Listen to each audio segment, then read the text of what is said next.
Okay, Team Impact, it's Monday, December 16th.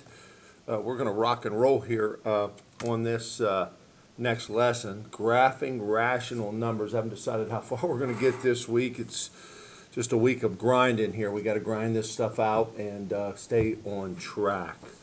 Okay? All right, so let's take a look at this top part here, okay? And rational numbers are essentially numbers in between, all right, whole numbers or integers, right?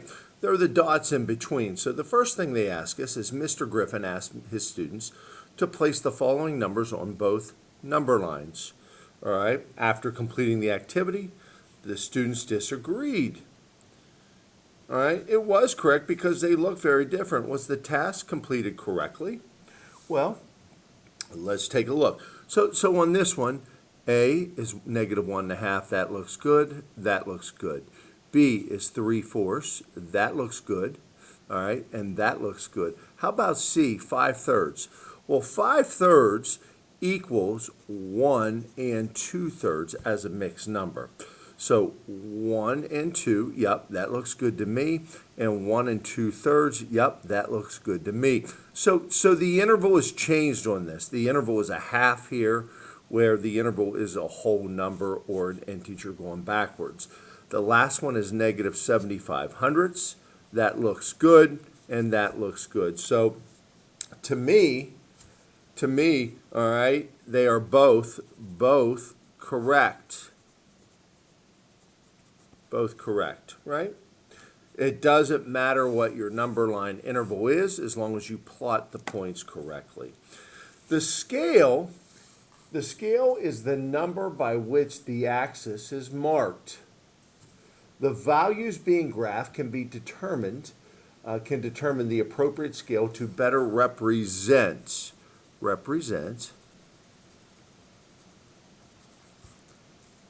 the ordered pair. Use the coordinate plane at the right to estimate the missing values in the table, and then plot missing points. Okay, so let's look at this interval. To me, this interval here is half. 1/2 whole, 1.5, 2, 2.5, 3. Half on the vertical axis. So let's go ahead and list these ordered pairs for letter A. 1. Here's 1.5. It looks like 1 and 3/4. 1, 1 and 3/4. Okay, letter B.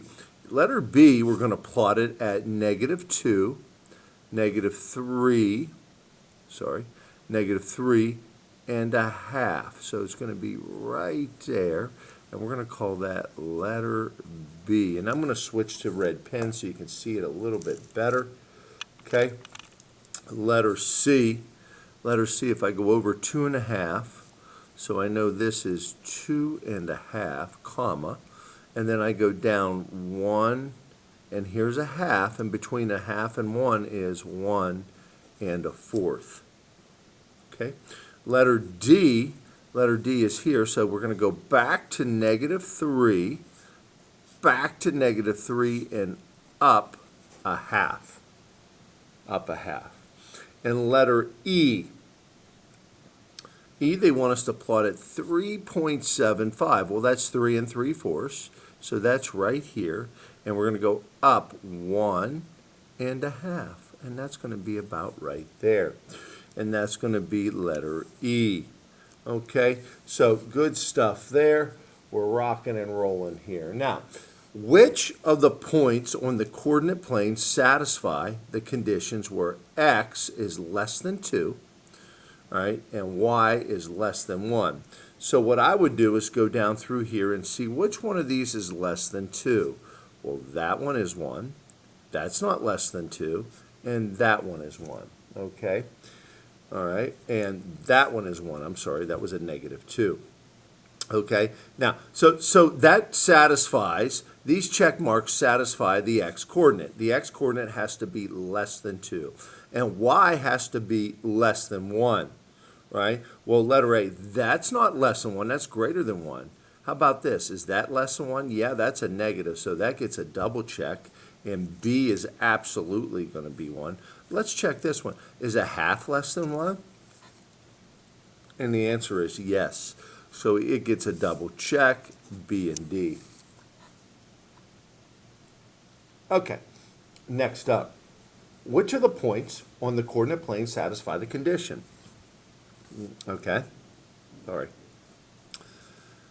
X is greater than -1, and Y is less than 1. Okay, so X is greater than -1. Okay, and I'm going to put my checks on this side this time. That's greater than -1, right? That is not. That's greater than -1. That is not. That is greater than -1. So for the first condition, these three make it. Now, X has to be less than 1. That is greater than 1. We check C for the X value. Let's check the Y. Is that one? Is X less than 1? And the answer is, I'm sorry.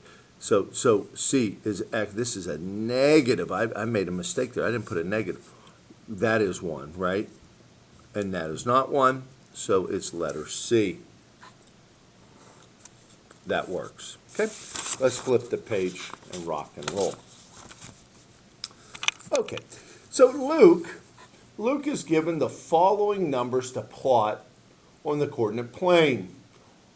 What should his coordinate plane extend from? By which scale?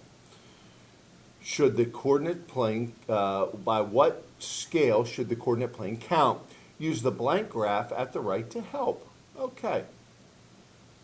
Well, I know on this, the smallest number up here, all right, is going to be -16.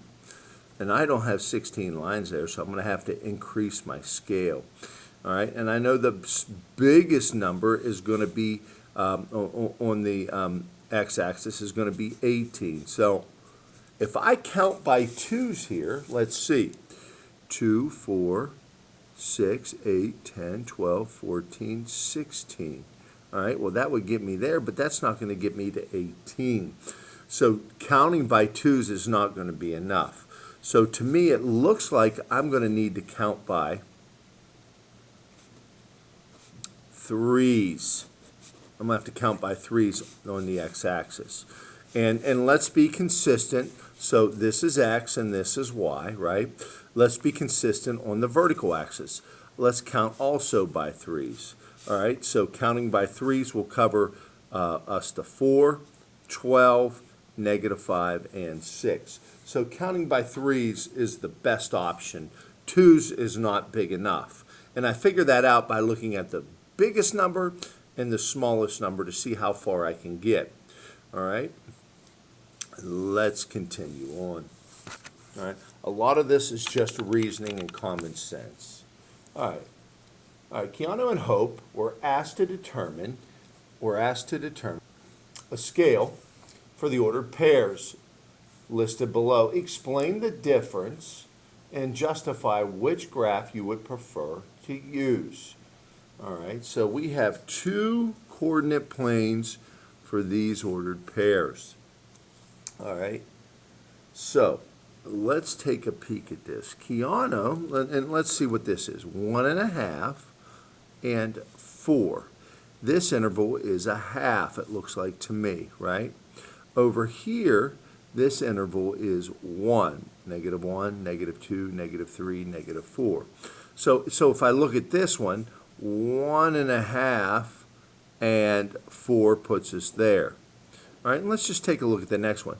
-2.5, okay, and -1, and -2.5 and -1. And what you're noticing is on Hope's graph is there's a lot of intervals that are in between intervals, or excuse me, there's a lot of ordered pairs that are in between intervals, which makes it hard to decipher exactly what the ordered pair is or what the plot is. I like Keanu's because look at the intersections. We're always intersecting at a line. And the old rule that goes, the smaller the interval, the more precise it is. All right, so Kiana's graph is more precise. Okay, because it has a smaller interval. This is accurate, but I can see exactly, all right, what the ordered pairs off of this are. Okay, we're rolling right along here. Next up, all right, is number 4. Graph and label the ordered pairs on the coordinate plane.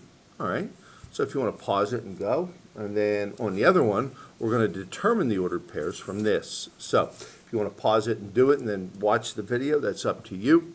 Letter I is -2, -3.5. That would put me right there.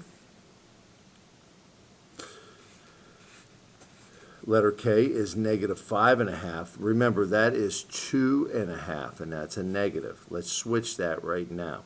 Okay, and that's 2. So -2.5, and 2 puts me right there, and that's going to be letter K. Okay.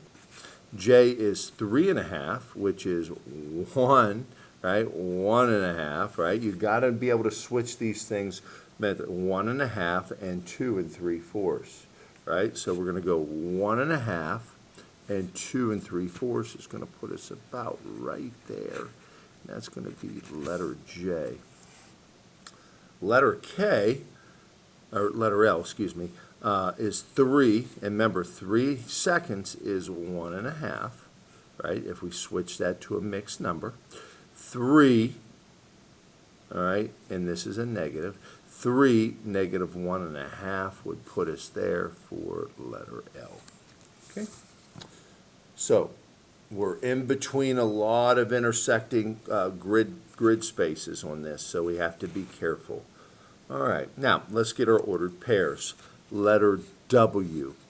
W goes over, and it looks like this has an interval of 1/2, so 1.5, and up 1/2, 3/4. Okay. Letter Y. Y is right here, so it's going to go over, it looks like, 3/4, and then it's going to go up to 1.5 right there. X. X is going to go -3/4 and down -1 1/4. See, here's 1, here's 1/2. In between those two is 1/4. Letter Z is going to go back -1 1/4, right? And then it's going to come down. All right, well, here's -1, here's -1/2. It looks like -3/4 or 0.75, however you want to write it. Okay? Little confusing today, graphing rational numbers on the coordinate plane. Let's flip it over. This is your homework. If you were in class, we were going to do the last page of the warm-up as additional practice. This is due tomorrow. Have a great day, guys. I'll see you.